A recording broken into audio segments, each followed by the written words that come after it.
Hi everyone. My name is Maayan Shvo, and I'm a PhD student at the University of Toronto. And as Andreas said, I'd like to talk to you today about our work on epistemic plan recognition that was presented at this year's AMAS conference and done in collaboration, as was mentioned, with Toryn, Klassen, Shirin, Sohrabi, and Sheila, McIlraith. So, what's plan recognition? What are epistemics? And why should we care about either of them? In this crowd, luckily, it's quite an easy sale. So plan recognition is the task of inferring a plan and goal that account for the observed behavior of some agent. So for example, I, as the observer, might see the actor, the observed agent, going into the kitchen and boiling water, right? I can then reasonably predict that the actor is likely trying to make coffee or tea or even pasta, depending on any additional information I may have. And I can then also predict that if the actor is trying to make coffee, their plan might consist of, after boiling the water, getting instant coffee in a mug from the cabinet and taking all the steps required to actually make coffee, to finally achieve this coffee making goal. And plan recognition has historically been seen by quite a large body of work as an exercise in the observer's theory of mind, an agent's ability to attribute mental states to itself and to others. So in the recognition process, given observations about the actor's behavior and about the world more generally, the observer is attributing mental states such as beliefs, plans, and goals to the actor to try to explain those observations. So the observer could ask herself, oh, why did the actor go into the kitchen and boil water? Oh, it's because they have the goal of making coffee, and as a more or less rational agent, they're likely following this and this plan to achieve it. And so, we say that the recognition process is inherently epistemic. It is about the beliefs of the observer, about the beliefs, plans, and goals of the actor. And we posit that, epistemics must be incorporated into the recognition process to allow the observer to take the actor's perspective when trying to recognize the actor's plan and goal, which is crucial in the context of plan recognition, because in most cases, and as illustrated here, with the differently colored balls, two agents, the actor and the observer in this case, they usually don't share a single mind, right? And they may therefore have different beliefs about the world and the dynamics that govern it. And incorporating, that's the first point here. And the second point is that incorporating epistemics into the recognition process also allows the observer to recognize the epistemic goals the actor may be pursuing, where epistemic goals, as we know, aim to change the actor's own state of knowledge or belief or that of other agents. And an observer trying to recognize the actor's epistemic goal, has to, of course, reason about the actor's beliefs about the world and possibly also about the actor's beliefs about other agents. And we'll see an example for that. And so to advance this view of plan recognition as an inherently epistemic process, we propose the notion of epistemic plan recognition, EPR in short, which incorporates this notion of epistemics into the mix and makes it a first-class element in the recognition process. We also propose a computational realization of our EPR specification, which extends a popular automated planning-based approach to plan recognition, extending it from the classical planning setting to the epistemic planning setting. And by doing so, we allow for the use of existing epistemic planning tools to solve the recognition task. Now, finally, we performed an evaluation of our approach on a constructed set of epistemic plan recognition benchmarks and compared between a number of state-of-the-art epistemic planners, and we'll talk about that briefly later on in the slides. And so our work, of course, builds on a very large body of previous work from various fields spanning decades, including plan recognition, BDI agents and architectures, of course, epistemic logic and reasoning, and automated planning, including all the nice, awesome recent advances in epistemic planning, which as a field, as we know, is mostly concerned with doing planning in the presence of epistemic states of agents and epistemic actions. And it was really fun to use all of these nice tools that came out in the last few years. And so by way of background, I'll just mention that in our work, we use a multi-agent epistemic logic. And there are, of course, many to choose from, each offering a different degree of expressivity and enforcing a different set of properties that agent beliefs must adhere to. In our work for the exposition of our specification, we appeal to the KD4-5 axioms to enforce a specific set of agent beliefs, and more details are in the paper. And I'll just mention here this notation that we'll see throughout the slides, where the B here is the belief modality that we use in our paper, and BI phi should then be interpreted as some agent I believes phi to be true, and we'll see that used throughout the slides. So let's illustrate the usefulness of epistemic plan recognition using a simple real-world-ish example, which we will later tie into our formalization of epistemic plan recognition. So this example is set in a search and rescue setting, where typically after some disaster, a team comprising multiple agents, possibly both humans and robots, are deployed to some disaster zone to, for example, discover victims and perform triage on injured individuals. So in this scenario, we have a robot in blue who is the observer in our plan recognition scenario. And we also have a human medic in red in room number 2, the actor in this scenario. And they are both located on the ground floor of some building. Now, what is known from the get-go is that the medic's goal is to perform triage in room number 4 in the top right corner. And it's also known that in order to perform triage, one needs to acquire a medical kit first. And you can see medical kits in rooms 3 and 5. Now, the robot's task, the observer's task in this setting is to predict the medic's plan. That is how she is going to go about achieving her triage goal. And so let's start simple. Let's say the robot believes that there's a medical kit in both rooms 3 and 5. And let us further assume that the robot has certain beliefs about the beliefs of the medic, right? In this case, we can see that the robot believes that the medic holds identical beliefs to its own. And this may simply be, let's say, because the robot just can't model the more likely setting where the observer and the actor do not share a common model of the world, or just lacks more information, so is making some assumptions. Given the robot's beliefs about the medic's beliefs, the robot can reasonably predict that the medic's plan, which can be seen here in the red, will consist of going to room number 3, picking up the medical kit, and heading to room number 4 to perform triage, since that is the optimal plan to pursue for a more or less rational agent, given that this agent is aware of the medical kit located in room number 3. Okay, so that's kind of the simple case, but now things get a bit more interesting, and it'll become clear to us why we should distinguish between the mental state of the observer and the actor, of the robot and the medic. So, what if I told you that the robot now believes that there are medical kits in both rooms 3 and 5, as before, but it also believes now that the medic has different beliefs than its own.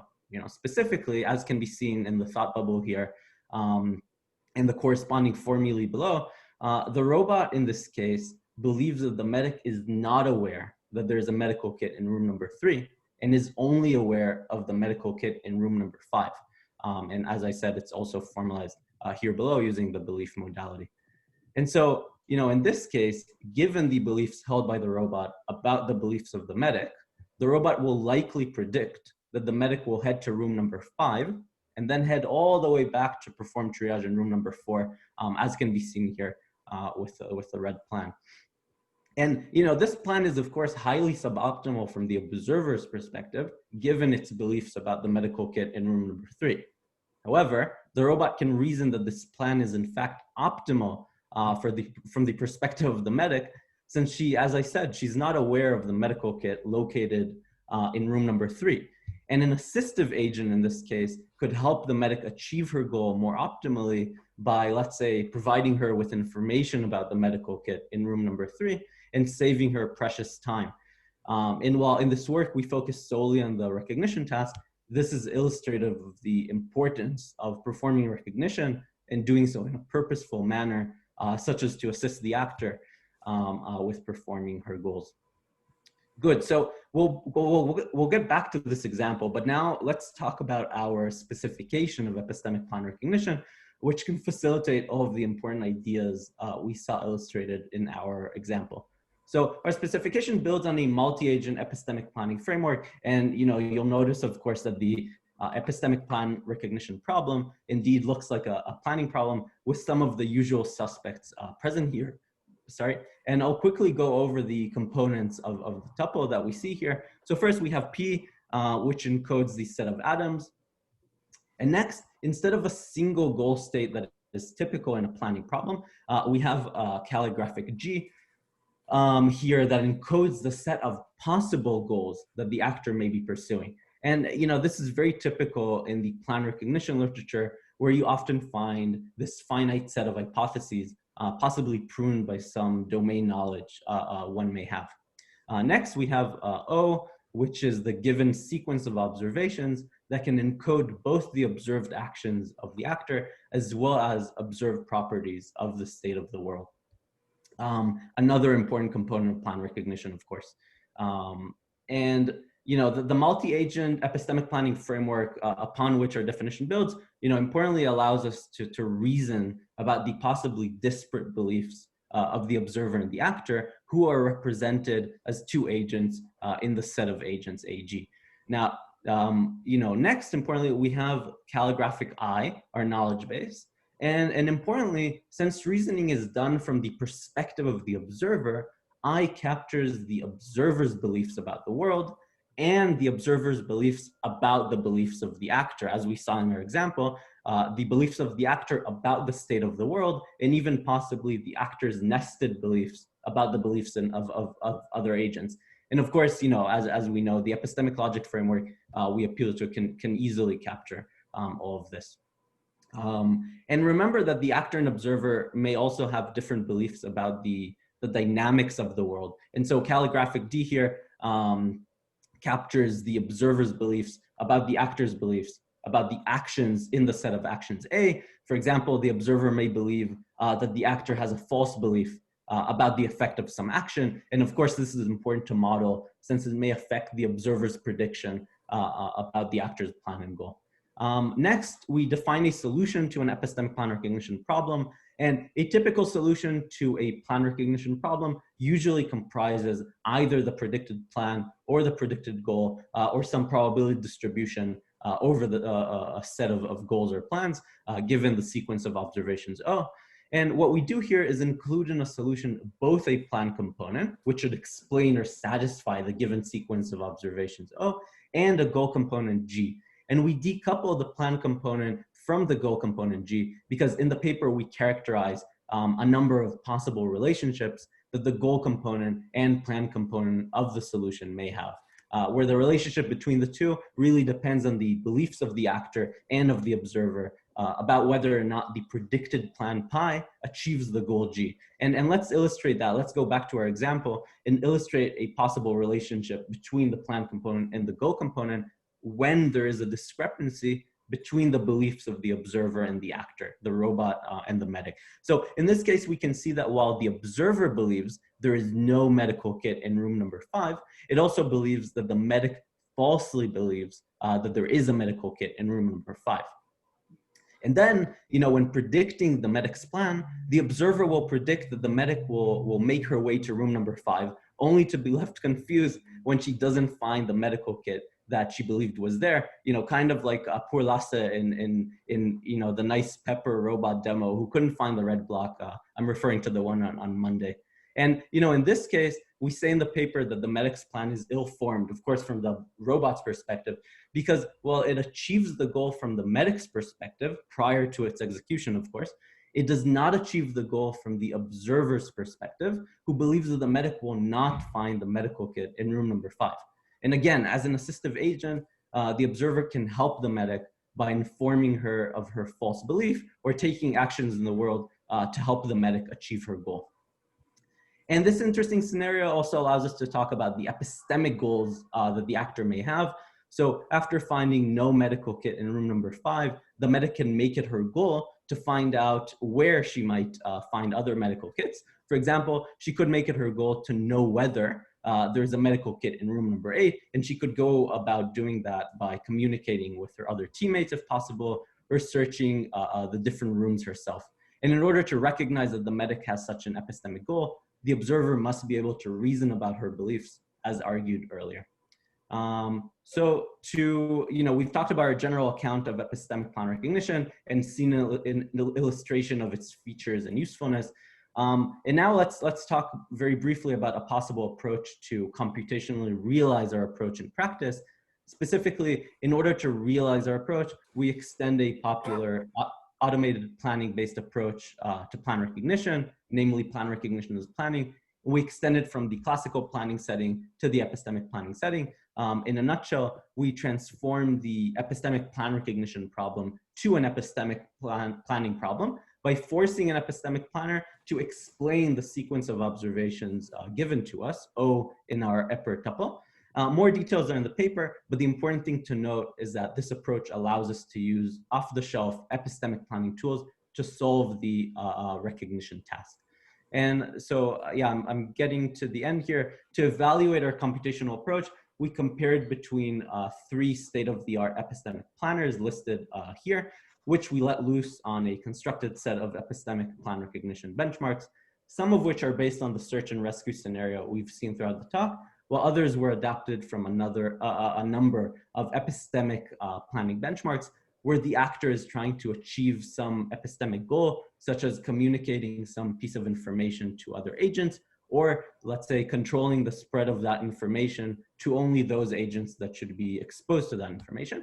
And to those familiar, these are kind of gossip style problems, typically with some interesting dynamic extensions where the agent can act. Now, I won't go into the details of the results, which are in the paper, but I'll mention that the bottom line is that we show that these off-the-shelf planners are applicable to this set, to this class of epistemic plan recognition problems, in that in terms of performance, all 3 planners performed well on smaller problems as expected, but also as expected, typically ran into scalability issues as the problem size was increased. In the paper, we propose a number of possible runtime optimizations, and it will also be interesting to experiment with all the nice epistemic planners that have come out since I ran these experiments a year and a half ago or 2 years ago.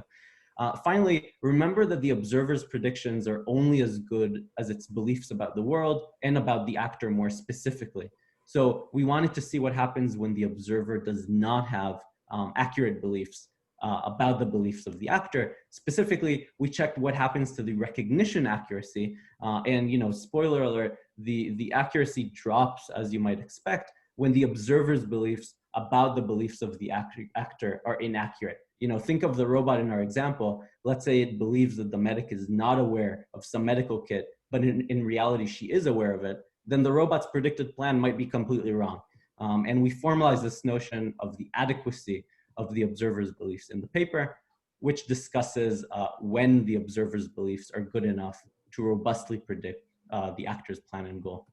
So to conclude, I hope I have convinced you why the recognition process is inherently epistemic, and the 2 main reasons to incorporate epistemics into the recognition process are for the observer to be able to assume the actor's perspective when recognizing its plan and goal, and for the observer to be able to recognize the actor's epistemic goals. And with that, I'll conclude. Thank you for listening, and I'm happy to take any questions you may have. Thank you.